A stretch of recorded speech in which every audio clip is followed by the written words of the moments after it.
अरविंद केजरीवाल हे सध्या मुंबईत आहेत, तर आता दिल्लीतून याच संदर्भातली एक मोठी बातमी आलेली आहे। ती म्हणजे मद्य घोटाळा प्रकरणी अरविंद केजरीवाल यांच्यावर केजरीवालांच्या विरोधात आरोपपत्र दाखल करण्यात आलेलं आहे।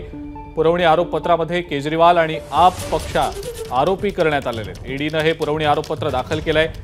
मुख्य आरोपपत्रामध्ये केजरीवालांचं नाव नव्हतं, मात्र आता जे पुरवणी आरोपपत्र दाखल करण्यात आलेलं आहे त्यामध्ये अरविंद केजरीवाल आणि आप पक्ष आरोपी असल्याचं नमूद करण्यात आलंय।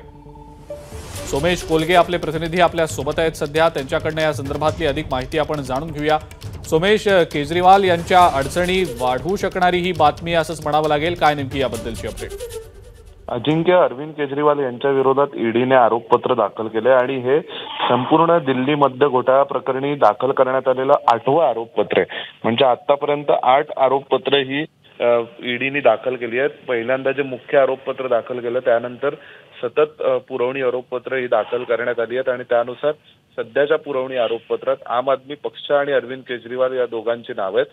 आम आदमी पक्षालाही आरोपी केल्यामुळे याचा परिणाम असा होऊ शकतो की कदाचित निवडणूक आयोगाकडे आम आदमी पक्षाच्या पक्ष म्हणून असलेल्या नोंदणीवरती प्रश्नचिन्ह उपस्थित केलं जाऊ शकतं आणि त्याबाबतही निवडणूक आयोगाकडून काही कारवाई केली जाण्याची मागणी केली जाऊ शकते। कारण एका राजकीय पक्षाला पहिल्यांदा इतिहासामध्ये अशा प्रकारे एका प्रकरणात आरोपी करण्यात आलेलं आहे। तर त्यामुळे या अर्थाने ही जी ईडीची आत्ताची 8वी चार्जशीट आहे जी त्यांनी राऊज एव्हेन्यू कोर्टात दाखल केली आहे ती महत्वाची ठरते, कारण या पुरवणी आरोपपत्रात केजरीवाल आरोपी आहेत आणि त्यांच्यासह आम आदमी पक्ष हा आरोपी करण्यात आलेला आहे।